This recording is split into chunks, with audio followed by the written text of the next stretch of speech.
उत्तराधीन सूत्र के 28वें मोक्ष मार्ग के अध्ययन में आश्रव तत्व पर चर्चा चल रही है और आश्रमों के निरोध से संवर होता है। तो इसके बाद संवर का प्रारंभ होना है। इस अपेक्षा से इस आश्रव तत्व को समझना पड़ेगा। कर्म के आश्रव में मूल कल कहा था कि आत्मा का कषाय भाव है और कषाय भाव से ही 4 प्रकार के जो बंध होते हैं उसमें अनुभाव बंध और स्थिति बंध, यह तो कषायों से होता है। और मन वचन काया ऐसे इन तीनों योगों से प्रकृति बंध और प्रदेश बंध होता है। यदि कषाय लेश मात्र न हो और मन वचन काया है तो निश्चित है कि उसकी प्रवृत्ति तो हो। प्रवृत्ति होना भिन्न बात है और प्रवृत्ति में कोई भी रस न होना भिन्न बात है। अब आपकी साधना जो चल रही हो उसका अनुमान करना कि 11वें, 12वें, 13वें गुण स्थान पर हमारे यहाँ सांप्रायिक की क्रिया और इरियापथिक क्रिया 2 प्रकार की क्रियाओं का भेद दिया जाता है। सांप्रायिक की क्रिया का अर्थ होता है कि जिसमें उसके कषाय भाव, यदि कोई श्रमणोपासक श्रमण के उपाश्रय में बैठ करके सामायिक और औषध की साधना करता है तब भगवान क्या उसे सांप्रायिक क्रिया का दोष लगता है? भगवान ने उत्तर दिया हाँ। क्यों लगता है? कि अभी उसने मात्र 2 चोकड़ी कषाय का अभाव किया हुआ है और 2 चोकड़ी का सद्भाव है। यदि आप अपने आप को 5वें गुण स्थानवर्ती मानते हो तो 4थे गुण स्थान पर अनंतानुबंधी कषाय का क्षय होता है, 5वें गुण स्थान पर अप्रत्याथानामणि कषाय का क्षय होता है। 2 चोकड़ी का सद्भाव है, चाहे वह सामायिक का काल हो न चाहे कौशल का काल हो, तब भी चूंकि सांप्रायिक क्रिया है इसलिए कहा वहां पर मन वचन काया की प्रवृत्ति सांप्रायिक क्रिया में होती है और इस अपेक्षा से वहां कर्म का आश्रय है। यदि 6ठे 7वें गुण स्थानवर्ती का कहें तो वहां फिर पूछा कि श्रमणों का यदि श्रवण उसको भी क्या सांप्रायिक की क्रिया का दोष लगता है? तो भगवान ने कहा हाँ। क्यों? क्योंकि यह माने प्रत्याख्यानावणी कषाय का भी अभाव कर दिया है परंतु संचलन कषाय का सद्भाव है। इस कारण से सांप्रायिक क्रिया का दोष है। अब आगे बढ़ते बढ़ते 11वें गुण स्थान पर और 11वें गुण स्थान में कहा कि जो कर्म उदय में आते हैं उसको तो उदयावस्था रहित कर देता है। जिस समय 4थे गुण स्थान पर आया उस समय वह जीव जो कर्म उदय में आया उसको उदयावस्था रहित कर दे, उसका उपशमन कर दे, ऐसे औपशमिक सम्यक्त्व प्राप्त करने के बाद आगे बढ़ रहा होता है और फिर 7वें गुण स्थान से ऊपर श्रेणी आरोहण करे तो वहां कहा जाता है 2 प्रकार का श्रेणी आरोहण होता है, एक क्षपक श्रेणी और एक उपशम श्रेणी। क्षपक यानी 4थे गुण स्थान पर यदि 7 कर्म प्रकृतियों का क्षय करके आगे बढ़ रहा हो तो वह शेष संचलन कषाय 9 कषाय को भी क्षय करके आगे बढ़ते बढ़ते मोहनी कर की 28 की 28 कर्म प्रकृतियां 10वें गुण स्थान पर क्षय होती हैं और सीधे 12वें गुण स्थान पर पहुंचता है। तो 11वां, 12वां, 13वां ऐसे 3 गुण स्थान ऐसे हैं कि जिसमें कोई सांप्रायिक की क्रिया नहीं है, मात्र इरियापति की क्रिया है। जिस समय यदि औपशमिक सम्यक्त हुई है और आगे बढ़ते बढ़ते अब 7वें गुण स्थान के पार जाता है तब 10वें गुण स्थान पर जाकर के 28 की 28 मोहनी कर्म प्रकृतियों का उपशम कर देता है और अब 11वें गुण स्थान पर जिस समय जाएगा वहां उपशांत मोहनीय गुण स्थान कहा। मोहनीय कर्म का उपशांत होना, क्षय नहीं हुआ है। इस कारण से जो कर्म का उदय उभर करके आया है उसका तो उपशम कर दिया, परंतु सत्ता में तो अनंतानुबंधी भी पड़ी हुई है। फिर भी क्योंकि उस काल में 11वें गुण स्थान पर जितने काल में एक अंतर्मूर्त रहता है, उस समय उसके कोई भी सांप्रायिकी क्रिया सद्भाव में नहीं है, क्योंकि जो उदय में आई है उसको तो उदयावस्था रहित कर। इसलिए 11वें गुण स्थान पर सांप्रायिकी क्रिया नहीं। 12वें गुण स्थान पर सर्वमोहनी कर्म की प्रकृतियों का क्षय कर दिया, इस कारण से वहां पर भी सांप्रायिकी क्रिया, काषाय की क्रिया नहीं है। और 13वें गुण स्थान पर क्योंकि चारों घाती कर्मों का क्षय हो गया, इस कारण से वहां पर भी सांप्रायिकी क्रिया नहीं। 11वां, 12वां, 13वां तीनों ऐसे गुण स्थान हैं कि जहां पर मात्र इरियापथी की क्रिया, वो इरियापथी की क्रिया किस अपेक्षा से कि क्रिया क्योंकि मन वचन काया है, इस कारण से क्रिया तो हो रही है पर उस क्रिया में उनका लेश मात्र भी कषाय भाव नहीं है।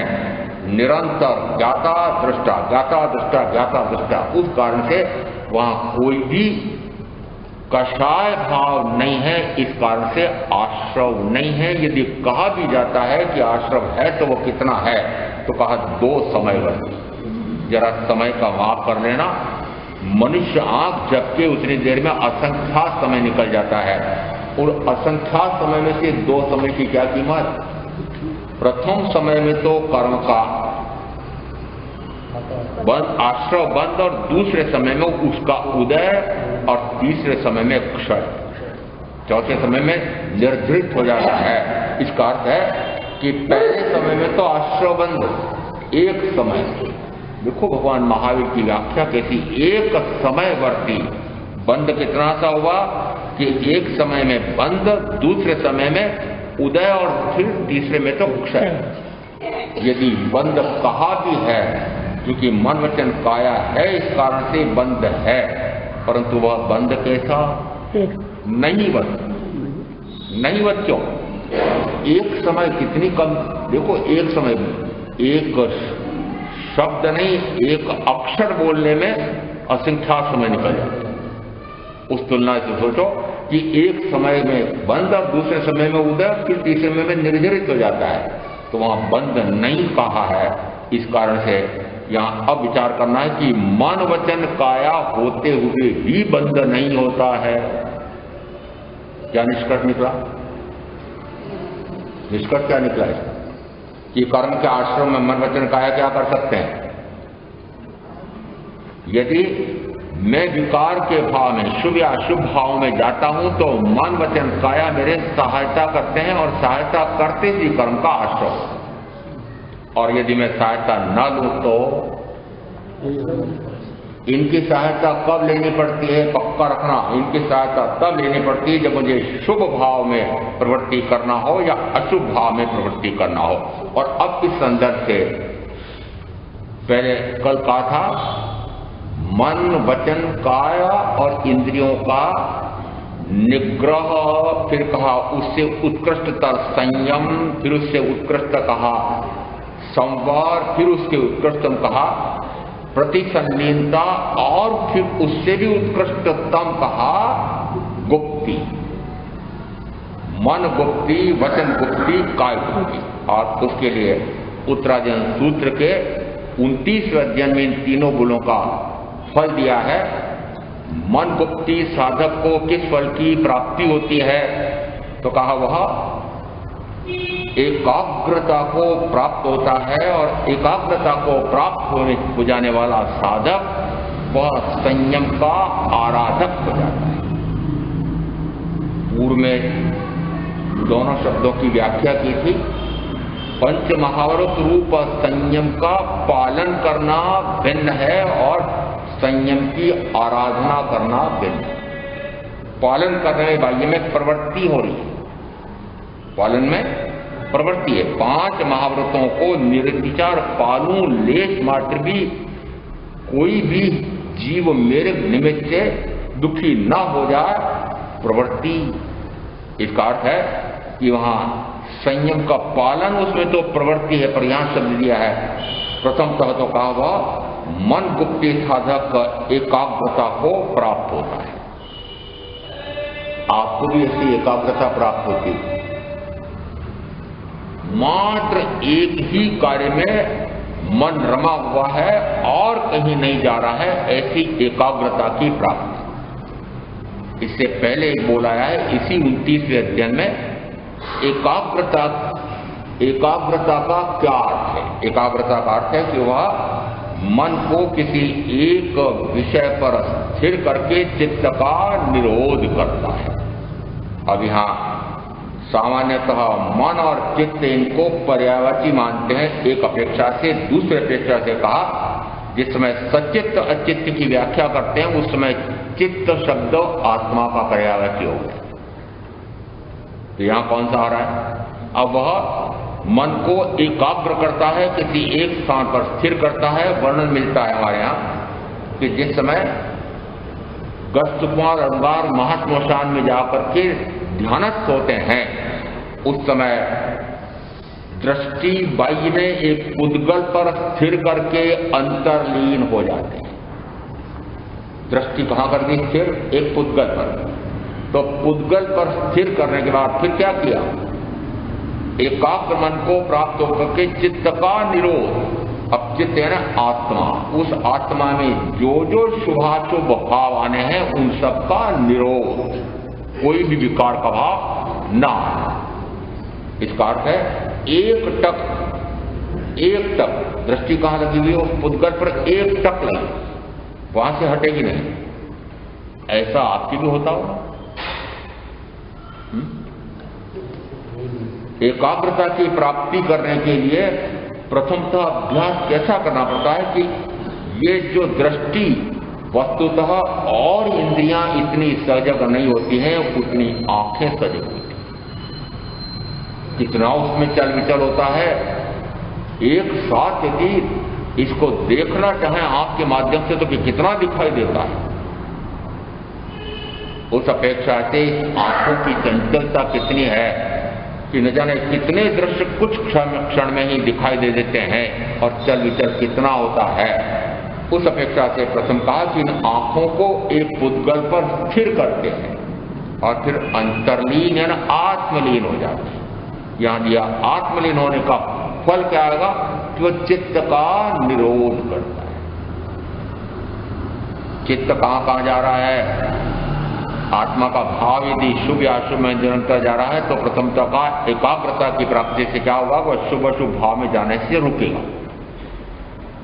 और ऐसा वापस जब मन गुप्ती में दिया कि मन गुप्ती साधक प्रथमतः एकाग्रता को प्राप्त होता है और फिर वह संयम का आराधक हो जाता है। अब यहां संयम में पंच महावृत रूप संयम है, वहां पालन की बात नहीं आ रही। यहां शब्द आया है संयम का आराधक हो जाता है। इसका अर्थ क्या? इन पांचों महाव्रतों का पालन क्या होता है और इन पांचों महाव्रतों में से इनकी एक एक की आराधना करने से आत्मशुद्धता प्रकट होती है। उस पर पूरा प्रवचन पूर्व में हुआ था, याद रहा हो तो रहा हो। एक उदाहरण देकर के देते हैं, समझ में आता हो तो वापस पुनरावृत्ति हो जाए कि जिस समय दूसरे किसी भी जीव की हिंसा विराधना न हो ऐसा अहिंसा का महाव्रत पालन करना, उसके स्थान पर लेश मात्र भी मेरे कोई भी विकार का भाव न हो जाए, क्योंकि विकार का भाव शुभ या शुभ भाव होते ही मेरे भाव प्राणों की हिंसा हो जाती है। और पहला पाप आया है प्राणातिपात। प्राण कौन से? द्रव्य प्राण पर नहीं। अब दृष्टि मेरी कहां हो गई कि मेरे भाव प्राण कौन से हैं? ज्ञान, दर्शन, सुख, वीर्य आदि अनंत। इन भाव प्राणों की हानि किससे होगी कि जैसे मैं कोई भी विकार का भाव शुभ या अशुभ का भाव करता हूं तो मेरे भाव प्राणों की हानि होती है। करना क्या है? दूसरे के द्रव्य प्राणों की रक्षा अहिंसा, दूसरे के द्रव्य प्राणों की हिंसा दुख देना पाप। स्वयं के भाव प्राणों की रक्षा करना, विराधना न करना, उसको कहा विभाव परिणामो सा हिंसा। कि विभाव परिणमन यह हिंसा है, तो स्वभाव परिणमन क्या है? परम अहिंसा धर्म। ये व्याख्या उस समय की थी कि पांचों महाव्रतों का पालन किसे कहते हैं, पांच महाव्रतों की आराधना किसे कहते हैं। और यहां आया है यदि वह मन बुद्धि साधक किस फल की प्राप्ति करता है, तो कहा वह संयम का आराधक हो जाता है। आराधक यानी कैसा होगा? अब वह निरंतर विभाव से हट करके स्वभाव जाए, क्योंकि विभाव में साधन कौन? विभाव में जाने के लिए साधन कौन? मन, वचन, काया। अब उसको मन वचन काया की शुभाशुभ प्रवृत्ति करके तो कर्म का निरंतर आश्रम करके चतुर्गति में जन्म मरण का दुख उठा लिया। अब क्या करना? उसी दुख में मरे जाना, चतुर्गति में भटकते रहना? क्या तरीके? यदि यह निश्चय किया हो कि अब मुझे चतुर्गति में नहीं भटकना, तो चतुर्गति में भटकने का कारण है कर्म का आश्रय। और कर्म का आश्रय किससे होता है? कि मन वचन काया का शुभाशुभ व्यापार होता है, तो कर्म का आश्रय। अब आपको ये आश्रय रोकना हो, यहाँ संधि आ रही है। संधि इस प्रकार से कि आश्रय तत्व का विवेचन पूरा हो रहा है, संवर प्रारंभ हो रहा है। तो जिस समय आश्रय किससे होता है? क्योंकि आश्रय मन वचन काया की शुभ आश्रय में प्रवृत्ति। अब यदि मन की प्रवृत्ति रोकना है, तो प्रवृत्ति कैसे रुकेगी? तो अब जिन जिन ने खूब रटे हुए हैं ठोकरे, वो थोड़ा सा याद कर लेना। 12 प्रकार से योगों के भेद दिए। 25 बोल कितने रट रखे? सत्य मनोयोग, असत्य मनोयोग, मिश्र मनोयोग और व्यवहार मनोयोग। यदि मैंने ऐसा नियम ले रखा है कि मैं अब मात्र मन को सत्य में और व्यवहार में ही लगाऊंगा, असत्य और मिश्र में नहीं लगने दूंगा, क्या हुआ? आश्रम रुका कि नहीं रुका? कहां रुका? मन का मनन चल रहा है। किसमें चल रहा है? सत्य वचन बोलूं। मन का मनन किसमें चल रहा है? सत्य में। व्यवहार वचन बोलूं, सत्य कार्य करूं। मन का मनन किसमें हो रहा है? सत्य का। इसका अर्थ है कि अशुभ से हट करके मन अब कहां पर आ गया? टिक करके शुभ पर आ गया। आश्रय है कि संवर है? आश्रय है। यदि कोई कहे कि मात्र यहां पर ऐसा मानो कि सत्य और व्यवहार में मन लग रहा है, तो मन गुप्ति है, तो उसके लिए कहा जाता है यह मन प्रति संलीनता तो कही जा सकती है, परंतु मन गुप्ति नहीं। कल उत्तरोत्तर आगे बढ़ाते हुए कहा था प्रति संलीनता में क्या? यदि सुख या दुख है तो दोनों में सम, अनुकूल या प्रतिकूल है तो दोनों में सम। वह किसी भी दशा में बाहर में किसी भी प्रकार से चल विचल नहीं होता है। तो वहां पर जो समभाव है वह भाव स्वभाव नहीं। आप जो बार बार शब्द का उपयोग करते हैं, समभाव रख रहे थे, ये समभाव से सहन कर रहे थे। शुभ शुभ यदि भूख प्यास गर्मी सर्दी ये सहन कर रहे हैं, समभाव से सहन कर रहे हैं, तो सहन कर रहे हैं स्वभाव है क्या उस समय? भूख है तो क्या न, प्यास है तो क्या न, सहन करो, भाव चल रहा है, मन का मनन हो रहा है। इसका अर्थ है कि जिस समय समभाव में है उस समय स्वभाव में नहीं। स्वभाव शब्द भिन्न है। स्वभाव का अर्थ है कि उस समय कोई भी मन का चारों योगों में किसी भी योग से किसी में भी योग मन नहीं चले। सत्य असत्य मिश्र व्यवहार तीनों में ही मन रुक जाए। तब कहा जाएगा मन गुप्ती। इसका अर्थ मन गुप्ती का क्या अर्थ निकला कि जिस समय मन का कोई भी कार्य नहीं होता। मन का कार्य कौन सा? मनन। मनन कौन सा? शुभ या अशुभ? अब मनन पूरी तरह से बंद हो जाए, न शुभ मनन न अशुभ मनन, तो फिर कौन बचा? यदि मन को बाहर कर दिया तो आत्मा बचा। मन को बाहर करना चाहते? करना ही नहीं चाहते। मन को कैसे जोड़े? मन तो बड़ा महत्वपूर्ण है। अरे ये मन पता नहीं कहां कहां भटकाता है, पता नहीं लग रहा है आपको। वस्तुतः शुभाशुभ का व्यापार प्रथमतः मन द्वारा होता है, और वचन और काया या इंद्रियां तो बाद में कार्य करते हैं। और प्रथमतः रोकना किसको है? मन गुप्ती में क्या करना है कि मन गुप्ती में मन को अब यह आदेश देना है कि मैंने हे कान तेरे माध्यम से 20 राग का वचन सुन लिया, अब तू चुप रहे।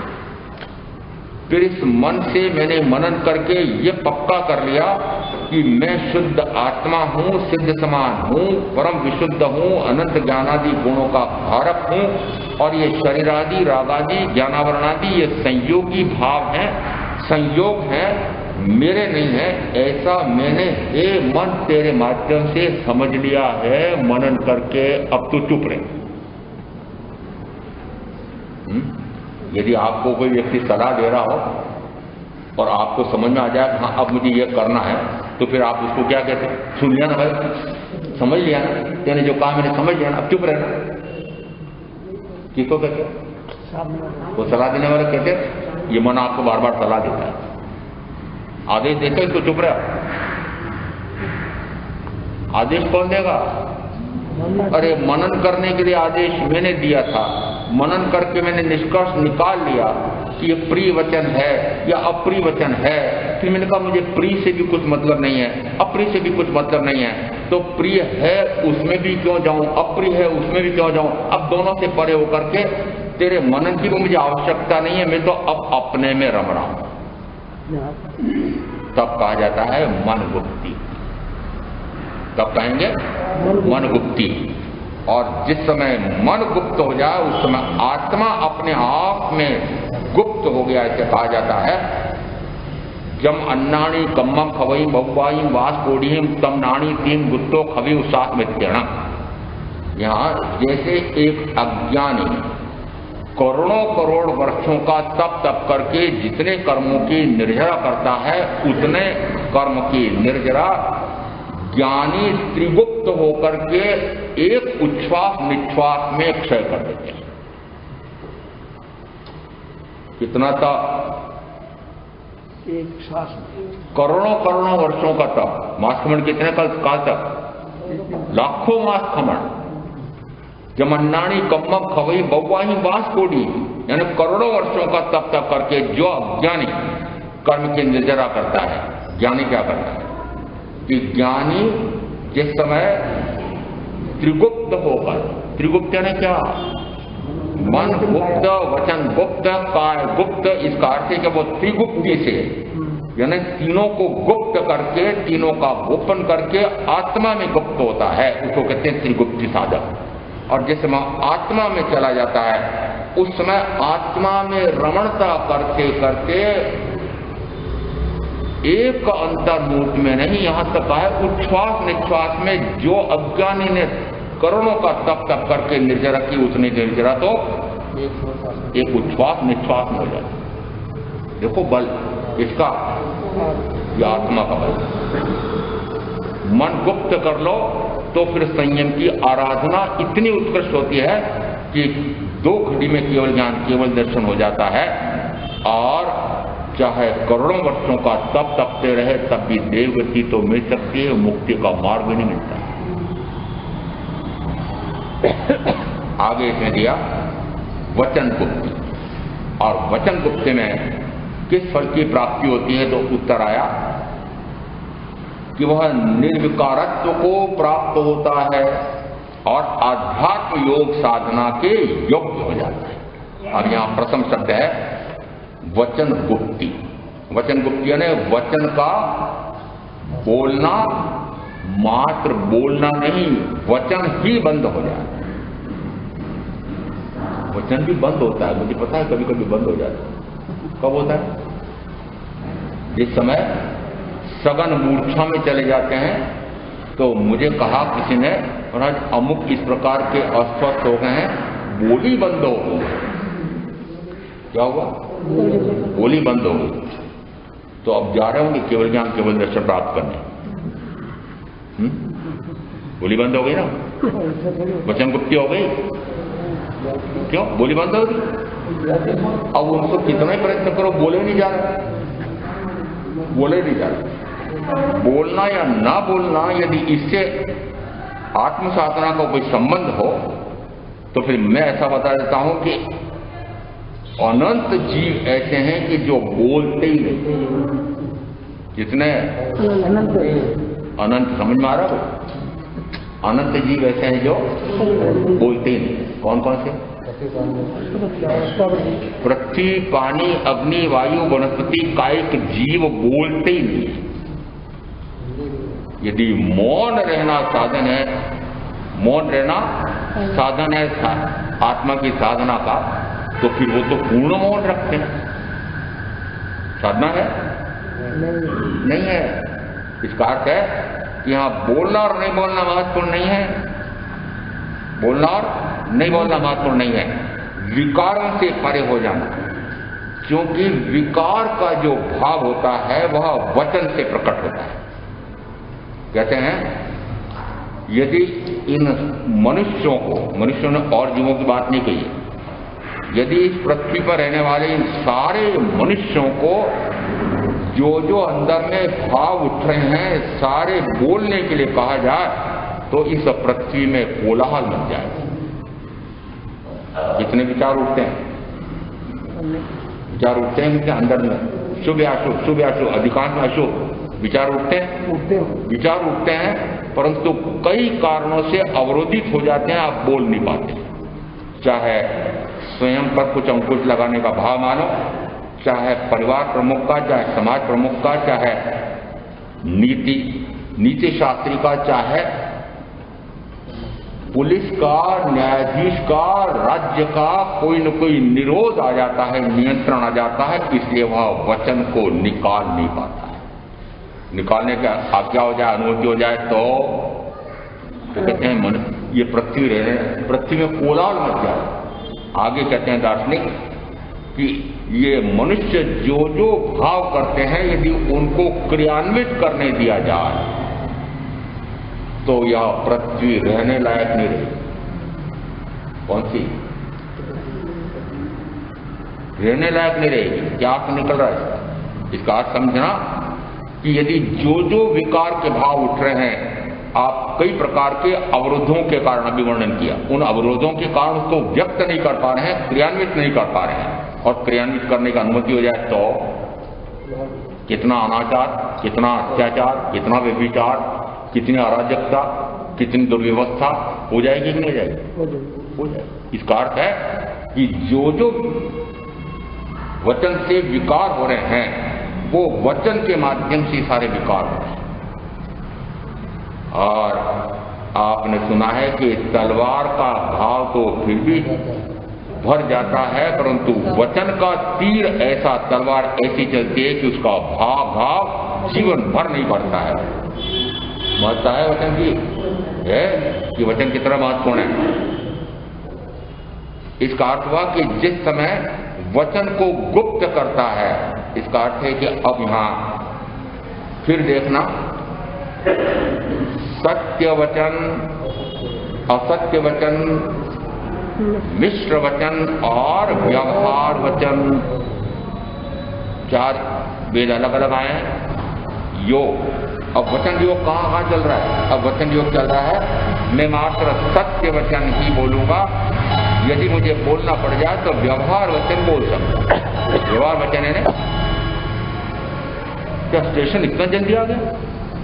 अभी तक स्टेशन नहीं आया, पर स्टेशन नहीं आता है, हमारा वाहन पहुंचता है, रेल पहुंचती है, परंतु व्यवहार वचन सत्य है, सही है। उसी प्रकार से यदि बहन कहती है आटा पिसा लाना, वर्कर देती गेहूं, परंतु क्या कहती है? हटा पिछा। इसको कहते हैं व्यवहार वचन।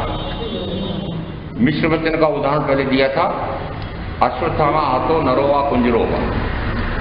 अश्वत्थामा मारा गया है, चाहे हाथी हो चाहे मनुष्य हो।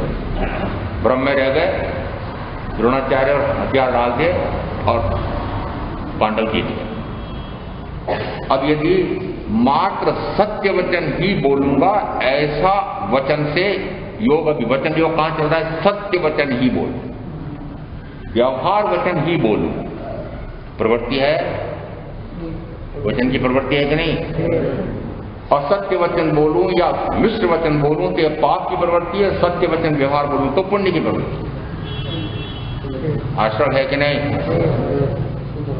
समझना ना कितनी सूक्ष्मता है, ये सूक्ष्मता समझना बहुत आवश्यक है। आश्रम है, इसका अर्थ ये हुआ कि यदि वचन गुप्त हो जाता है तो फल क्या होगा? अब वचन से चारों प्रकार के वचन योग से परे हो जाऊं, चारों प्रकार, चारों यानी सत्य वचन बोलूं, इस बोलना ही बंद हो जाए, मिश्र वचन बोलूं बोलना ही बंद हो जाए, मुझे बोलना ही नहीं, वचन का उपयोग करना ही नहीं, क्योंकि मुझे बोल बोल करके क्या करना? यदि तीर्थंकर परमात्मा की वाणी बोल बोल करके मुझे 3.25 महीने से ऊपर हो गए बोलते बोलते और असर कुछ होता नहीं है, तो फिर मैं तो विराम क्यों नहीं लेता है? अपने आप को मैं क्या कहता हूं? विराम क्यों नहीं लेता? 2-3 दिन से ऐसा भाव आ रहा है कि इतने कम संख्या में सुनने वाले हैं तो अपन विराम क्यों नहीं लेते? इनका भला करना चाहें, भला तो होता नहीं, चाहना मिथ्यात्व है, तो फिर मैं इनके लिए क्यों बोलूं? मौन। अब मौन में जिस समय कहा जाता है, मौन का अर्थ है कि न सत्य वचन बोलना है, न व्यवहार वचन बोलना है, न असत्य वचन बोलना है, न मिश्र वचन बोलना ही नहीं है। वचन का बंद हो जाने का अर्थ होता है, पहले उदाहरण दिया था, वचन बंद यानी क्या? अरे सघन मूर्छा है, मूर्छा नहीं, पूर्ण जागृत है। किसमें? आत्मा। क्यों? क्योंकि फल क्या दिया? वचन गुप्त साधक किस फल की प्राप्ति करता है? तो कहा वो निर्विकारत्व को प्राप्त हो जाता है, क्योंकि जितना विकार है वो सारा वचन से व्यक्त होता है। अब वह वचन गुप्ति करता है ऐसा माना जाए तो मानना है कि उस समय जिस काल में वचन को विश्राम दिया है उस समय निर्विकार अवस्था प्रकट होनी चाहिए, और निर्विकार अवस्था मेरा शुद्ध स्वभाव, विकार या अशुद्ध भाव है और निर्विकारिता शुद्ध भाव। तो जाना कहाँ है? प्रकट क्या करना है? शुद्ध स्वभाव प्रकट करना है। शुद्ध स्वभाव पर ये वचन हावी हो रहा है निरंतर शुभाशुभ शुभाशुभ शुभाशुभ, तो इस शुभाशुभ को विराम देना है, तब कहा जाता है यह वचन गुप्ति से निर्विकारत्व को प्राप्त होता है और उससे आध्यात्म योग साधना के उपयुक्त हो जाता है। आध्यात्म का अर्थ होता है आत्मा। जिस शास्त्र में, जिस वाणी में आत्मा का शुद्ध स्वरूप प्रकट होता है उसको कहते हैं आध्यात्म शास्त्र। इसको आध्यात्म किसे कहा? आध्यात्मिक ज्ञान क्या है? आध्यात्मिक शास्त्र कौन से हैं कि जिसमें आत्मा का शुद्ध स्वरूप प्रकट हो, वह शास्त्र पढ़ो। हाँ, स्वाध्याय तो करते हैं। मैंने कहा क्या करते? वो बहुत सारी पत्र पत्रिकाएं आती है। मैंने कहा कचरा। जिस समय आध्यात्म योग साधना का अर्थ होता है जिसमें शुद्ध स्वरूप आत्मा का प्रकट होता है, अशुद्ध स्वभाव से, अशुद्ध भावों से परे होता है और शुद्ध स्वभाव प्रकट होता है, उसको कहा आध्यात्म साधना के उपयुक्त हो जाता है। कौन? वचन गुप्त के साधना। तीसरा दिया इसमें, काय गुप्ति से जीव को किस फल की प्राप्ति होती है? तो वह संवर को प्राप्त होता है और संवर को प्राप्त साधक पुनः पापाश्रव का निरोध करता है। काय गुप्ति का प्रथमतः तो अर्थ समझें कि अब काया को भी गुप्त करके और आत्मा में लीन हो रहा है। आप भी जिस समय एक इच्छा कारणम ध्यान में बोलना हो, लोगस की एक पार्टी या 40 या मुझे अभी कोई आया था हमारा पहले पद्धति थी कि संवत्सरी के अंदर 80 लोगस बोले जाते थे संवत्सरी प्रतिक्रमण। मैंने कहा चलो एक लोगस से गिन लो, एक लोगस का ध्यान करना हो उस समय आप इस शरीर के 10 प्रकार के अंग संचालन का आधार रखते हैं। याद है? उच्छ्वास निश्वास 2 और 10 अन्य। अब उच्छ्वास निश्वास का आधार रखो चाहे न रखो, निरंतर कर चलेगा। शेष 10 उबासी आ जाए, खांसी आ जाए, छींक आ जाए, अपान वायु, अधो वायु, दृष्टि संचालन, अंग संचालन, कितने आधार रखते? ध्यान कितनी देर का? एक लोगों से आधा मिनट का, 1 मिनट का। 1 मिनट का ध्यान करने के लिए पहले 2 मिनट की पार्टी बोलते। कितनी? 2 मिनट। इतनी लंबी तो पार्टी बोलते, फिर उसमें 12 आधार रखते हैं और फिर कहते हैं मैं ध्यान में जा रहा हूं, आत्मा में लीन हो रहा हूं। आत्मा में लीन हो रहा है? कहां आत्मा में लीन हो रहा है? आत्मा में लीन का अर्थ होता है काया का उत्सर्ग कर दे। काया का उत्सर्ग का क्या? काया तो जब तक मेरे यह आयुष का काल है साथ रहेगा और काया का कोई भी अंग उपांग अवयव अपना अपना कार्य करता रहेगा, उसमें मैं कुछ नहीं कर सकता। जब तक मैं साथ हूं तब तक सारा कार्य होगा, परंतु मेरा ध्यान इस काया की क्रिया पर से अवयव कोशिका आदि की क्रिया से हट जाता है। मुख्यतः किसकी है? कायगुप्तिया ने क्या? कायगुप्ती क्या करना चाहते हो? कायगुप्ती कि काया के माध्यम से होने वाली कोई भी क्रिया हो वह शरीर की क्रिया है और उस शरीर की क्रिया में उतार चढ़ाव आते हैं। ये बता देंगे मेहता जी आप। एक इसमें नाप कराते हैं किसी यंत्र से और उसमें एक पतली सी चिंटी की लपेट करके देते हैं चिकित्सक और उसमें रेखाएं खींची रहती है, ऐसा लगता कोई पहाड़ियां बनी हुई छोटी मोटी हैं। अरे मुझे यंत्र मुझे नहीं कहना था ना, आपसे कहना था, मुझे क्या, मैं अंग्रेजी बोलता नहीं। तो पहाड़ियां नुमा वो ऊपर नीचे रेखांकन होता है। वो रेखांकन क्या है? क्या आपके हृदय की धड़कन, आपका रक्तचाप इतना ऊंचा जा रहा है, इतना नीचे जा रहा है। एक मध्य रेखा होती है उसमें, और मध्य रेखा में ऊपर कितना जा रहा है, नीचे कितना जा रहा है, उस पर से कहता है ओहो आपके तो ये रक्तचाप बहुत ऊंचा और बहुत नीचा होता रहता है और मर जाओगे।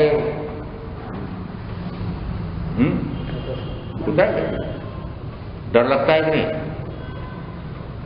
डर लगता है कि पहले पूछ रहा हूं।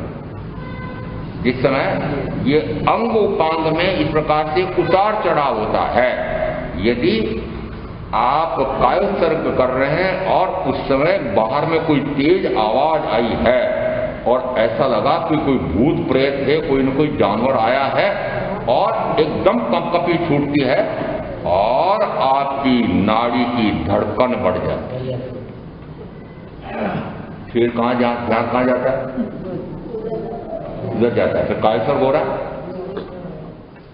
वो कायोत्सर्ग क्या है कि काया या काया के किसी अंग उपांग अवयव के माध्यम से होने वाली जो क्रिया हो रही है उस क्रिया में मेरा लेश मात्र भी ध्यान न जाए। कहां तक? चाहे उस काया का छेदन हो रहा हो, भेदन हो रहा हो, छीलन हो रहा हो, जलाया जा रहा हो, नष्ट किया जा रहा हो, चाहे यह कैसी भी हो रही हो, मेरी है ही नहीं। काया कभी मेरी हुई नहीं, होती नहीं, होगी नहीं, ऐसा चौथे गुण स्थान पर आए थे तब तय किया था। अब इसका कुछ भी हो तो होने दो ना, कुछ भी हो तो होने दो। इसका तो होना तो है, होना है कि नहीं? तो डरते क्यों? ये निश्चित है कि नहीं इसका होना है जो होना है, तो फिर डरते क्यों? ये काय गुप्ति का अर्थ होता है कि काय गुप्ती साधक संवर्ग के योग्य हो जाता है। और संवर्ग का क्या अर्थ? अब संवर्ग का अर्थ यहां समझना है कि यदि अभी मन गुप्ती वचन गुप्ती से समझा हो, चाहे अभी 6-7 दिन हो गए हैं कि आश्रम कैसे गए। यदि आश्रम है तो संवर नहीं है, और संवर है तो आश्रम है। और आश्रम में ये बात समझ ली कि चाहे पाप का आश्रय हिंसा से लगा करके और मिथ्या दृष्टि चले, या शुभ में गिनो तो अन्न पुण्य से नमस्कार पुण्य तक। फिर कहा हिंसा से लगा करके परिग्रह से विरति रूप संयम की पालना। ये सब क्या है? आश्रम, चाहे अशुभ चाहे शुभ, चाहे शुभतम चाहे शुभतम। इसका अर्थ है कि यदि इस प्रकार से कोई भी कार्य क्रिया प्रवृत्ति हो रही है, इससे अभी 2 दिए थे इसमें, मन और वचन, अब दिया काया। काया की प्रवृत्ति हो रही। अब काया की प्रवृत्ति में अंग संचालन काया की प्रवृत्ति है क्या? यदि 20 लोगों का ध्यान करना है और उस समय चींटी काटने लग गई थी या मच्छर कान पर भूं भूं कर रहा था, क्या हुआ? ऐसा हुआ? क्यों नहीं हुआ? आप मौन बैठे हुए, दुगस का पाठ सुन रहे हैं या लघुस का पाठी बोल रहे हैं? ध्यान कहां गया? इसका अर्थ है कि मच्छर से भून भून की आवाज आ रही है, चींटी काट रही है, तो इस चींटी के काटने पर ध्यान जा रहा है, शरीर को वेदना हो रही है, ऐसा ध्यान जा रहा है। और पहुंचना कहां तक है कि सिर पर अंगारे आ जाए, सिर जल जाए, चमड़ी उतारी जाए, चमड़ी घानी में पीला जाए, तब भी काया पर दृष्टि न जाए, उसको कहा काय गुप्ती। इसको कहा काय गुप्ती, यानी काया पर ध्यान ही न जाए। काया मात्र संयोगी है, मैं काया रूप नहीं हूं, ऐसा चौथे गुण स्थान पर जिस समय आता है वो तय करता है। पर तय करने के बाद फिर परीक्षा कब होगी कि जिस समय काया पर कोई प्रहार होगा, उस समय उस प्रहार से आहत होते हो क्या, आर्त में जाते हो क्या? यदि आर्त में लेश मात्र भी आर्त का भाव आया, वेदना का अनुभव आया, तो समझ लेना काय गुप्ती नहीं है। काय गुप्ती नहीं है। क्यों? क्योंकि काय गुप्ती में कहा कि कोई भी शुभ या अशुभ का प्रशस्त से प्रशस्ततम शुभ का भी भाव जिन क्षणों में न आए, उस समय कहा जाता है वह संवर को प्राप्त हुआ। काय गुप्ती साधक संवर को प्राप्त हुआ। अब यहां संवर को प्राप्त होता है, आगे का वह पुनः पापाश्रम का निरोध करता है।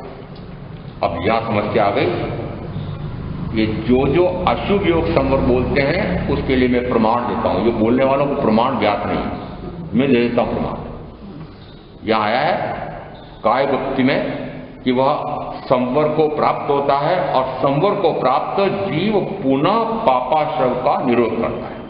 अब पुनः वह अब पाप का आश्रम नहीं करेगा, पुण्य का तो करेगा, पुण्य का करेगा तो फिर वह संवर है।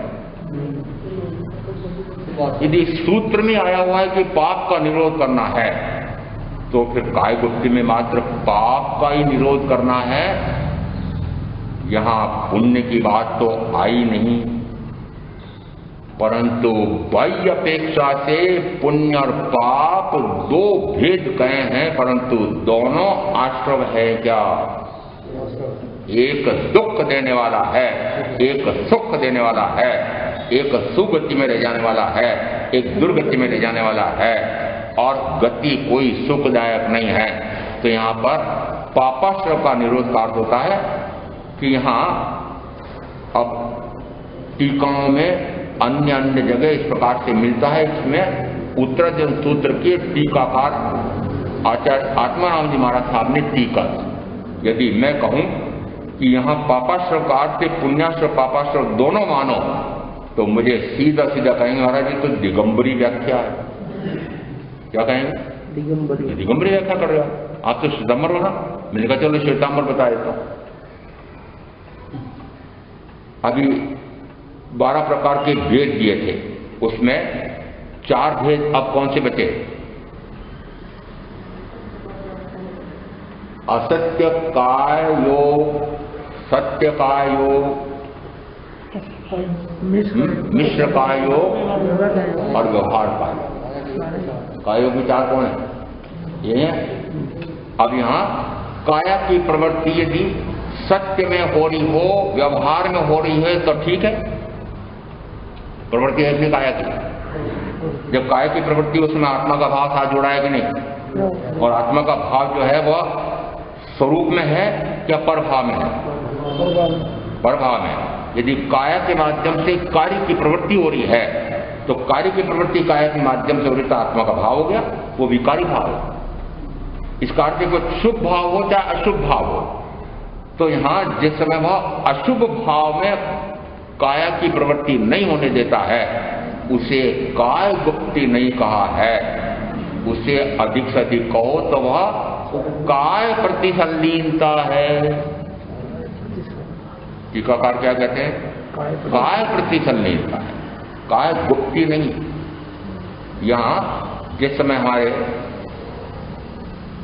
वीतरागता प्रकट हो जाती है, 13वें गुणस्थानवर्ती को क्या कहते हैं? वीतरागी के वीतरागी वीतद्वेषी क्या कहते हैं? वीतरागी कहते हो, वीतद्वेषी नहीं कहते। इसका अर्थ है कि वहां पर यदि राग से रहित हो गए, वो वीतराग हो गए, तो निश्चित मानना कि वह द्वेष से भी रहित हो गए। व्यवहार में से ये पुण्य पाप बाहर में भिन्न भिन्न दिखाई दे रहे हैं, परंतु निश्चय नय से चाहे वह पुण्य की प्रवृत्ति काय के माध्यम से हो, चाहे पाप की प्रवृत्ति काय के माध्यम से हो, उसमें कहा जाएगा कि काय गुप्ति नहीं हुई है। इसलिए यहाँ पापाश्रव का निरोध यदि मात्र शुभ में जा रहा हो तो यहाँ कहे वह पापाश्रव का निरोध करता है। इसका अर्थ पुण्याश्रव का भी निरोध होना चाहिए, और पुण्य और पाप दोनों का जब निरोध होता है तो यहाँ पापाश्रव के निरोध में पुण्य और पाप दोनों को सम्मिलित माने। यहाँ यदि सूत्र में पापाश्रव आया है तो अब तर्क क्या है कि सूत्र में ही पापाश्रव को निरोध करता है। यदि पापाश्रव का निरोध करता है तो अन्यत्र क्या आया? मन गुप्ति वचन गुप्ति में क्या आया? निर्विकारिता को प्राप्त होता है। जब निर्विकारित्व का प्राप्त हुआ तो शुभ विकार है कि नहीं? शुभ विकार है। शुभ विकार तो शुभ से भी परे होगा और अशुभ से भी परे होगा। उस समय कहा जाता है कि काय गुप्ति हुई है। अब इसका अर्थ है कि काया उसके किसी भी अंग, उपांग, अवयव, कोशिका में कोई भी उतार चढ़ाव हो रहा है, ऊंचा नीचा हो रहा है, उस समय लेश मात्र भी उस पर ध्यान नहीं जाता है, मात्र आत्मदृष्टि हो जाती है। आत्मा आत्मा कोई जाने, आत्मा आत्मा कोई देखे, आत्मा आत्मा में रमे। उस समय कहा जाता है मन गुप्ति, वचन गुप्ति, काय गुप्ति, ऐसा करके वह आत्मगुप्त हुआ है। ऐसा स्वभाव में जाना उसे कहा संवर। यहां आश्रव तत्व की पूर्णता के पहले अब यहां पाप का आश्रव, पुण्य का आश्रव, फिर साथ में धर्मानुराग रूप आश्रव और फिर संवर निर्जरा। इन सब का एक साथ यदि विश्लेषण करना हो तो राजप्रश्नी सूत्र में एक दृष्टांत आया हुआ है। 4 राहगीर जिस समय वन गमन कर रहे थे, मैं थोड़ी सी भिन्न अपेक्षा से कह रहा हूं, कथा का मूल वही है कि उस समय चारों राहगीरों के हाथों में तगारियां थी और चलते चलते उन्होंने देखा कि लोहे के ढेर पड़े हुए हैं और ये 19वीं 20वीं शताब्दी में लोहे की बड़ी कीमत हो गई। औद्योगिकरण हुआ, उसमें लोहे की कीमत कितनी बढ़ गई? बढ़ गई ना।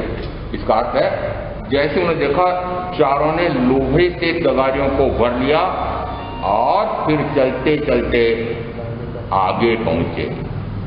अब उसमें लोहे की तगारी किसे कहते हैं? आगे पहुंचते पहुंचते देखा कि चांदी के ढेर लगे हुए हैं, तो उसमें से एक ने लोहा फेंका और चांदी भर ली।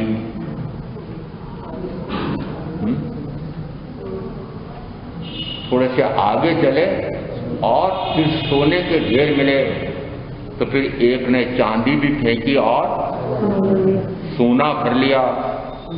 और एक ऐसा रहा जिसके पास लोहे की तगारी है, दूसरे के पास मात्र चांदी की है, अब तीसरे के पास हो गई सोने की।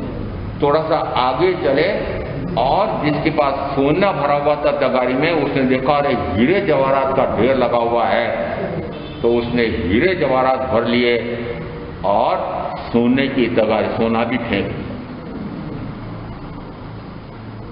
जिस समय नगर में पहुंचे उस समय अब ये चारों अपने अपने उस माल को बेच रहे हैं। बताओ सबसे अधिक मूल्य किसको मिलेगा?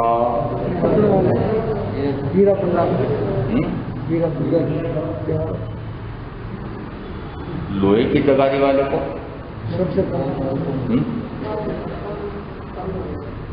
जिस समय मैं अपना उदाहरण देता हूं इन चारों को घटाने के लिए, कि जिस समय मैं गृहस्थ में था 12 घंटे, 14 घंटे, 15 घंटे, 16 घंटे घोर शारीरिक परिश्रम, मानसिक परिश्रम, क्योंकि उसी समय महाविद्यालय में प्राचार्य हो गया था, तो दो प्रहर में पढ़ाने जाना, प्रातःकाल कला की कक्षाएं, शाम को कानून के कक्षाएं, और उसमें इतना कानून पढ़ना पढ़ाना, घर गृहस्थी का भार, मोह का कार्य सारा। अब वो चाहे महाविद्यालय का पढ़ाने का कार्य हो, वह भी मोह रंजित है।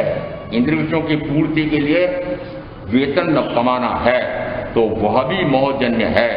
जो जो प्रवृत्ति हो रही है परिवार में रहते हुए, वह सारी कौन सी है? मोहजन्य है। फल क्या आएगा? पापाश्रम। फल क्या आएगा? समझ लेना कि आपने कौन सी तगारी भर रखी है? लोहे।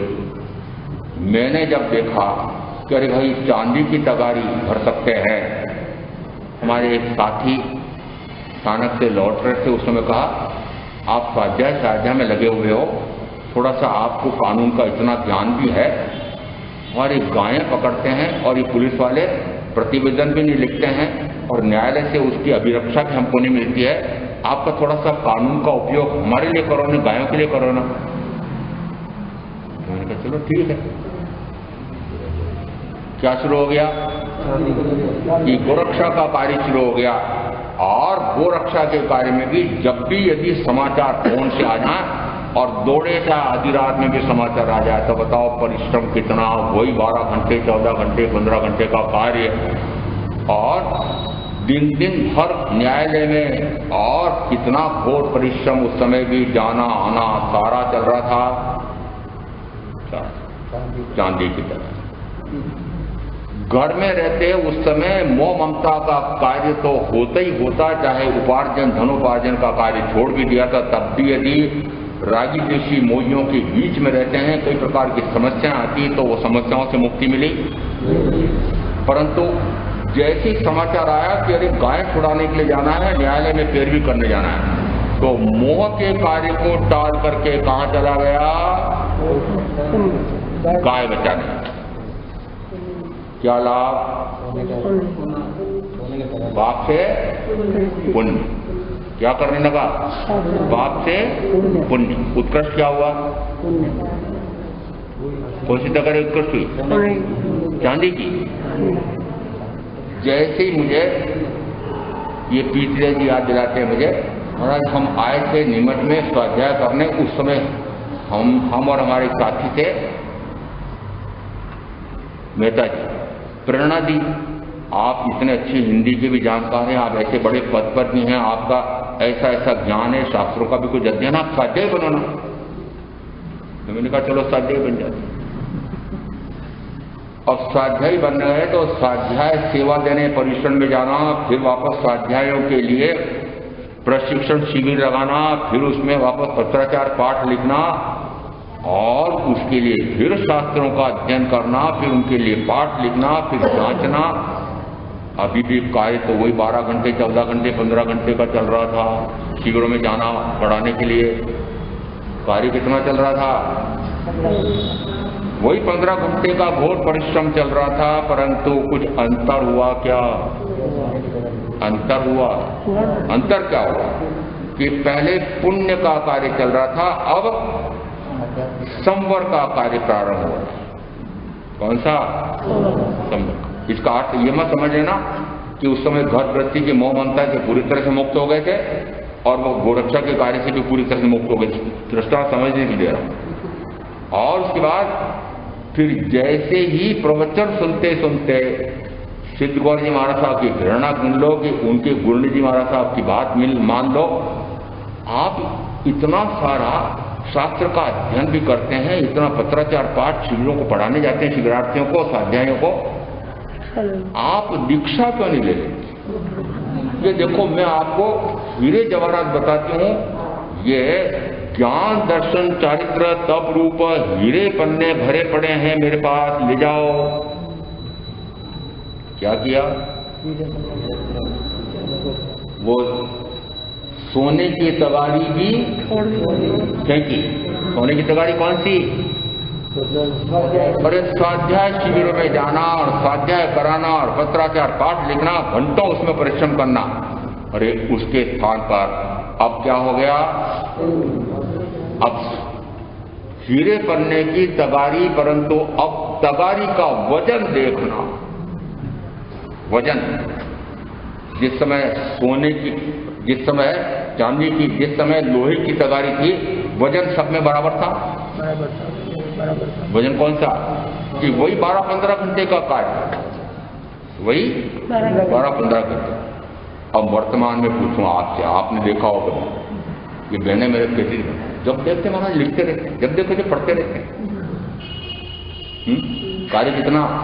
वही प्रवचन देना, फिर तत्व चर्चा करना, फिर स्वाध्याय करना कराना, और फिर उसके बाद में फिर लेखन करना और ध्यान करना।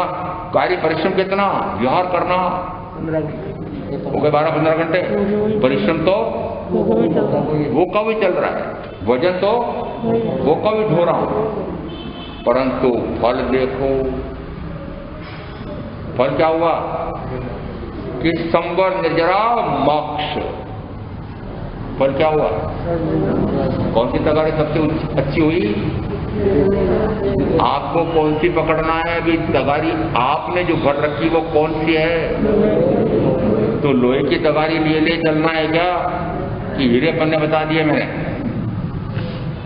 मैंने तो जैसे ही सुना था कि देखो मेरे पास ये ज्ञान दर्शन चारित्र तप रूप हीरे पन्ने पड़े हुए हैं, ये भर लो जारोली साहब, तो मैं तो चट तैयार हो गया यहाँ।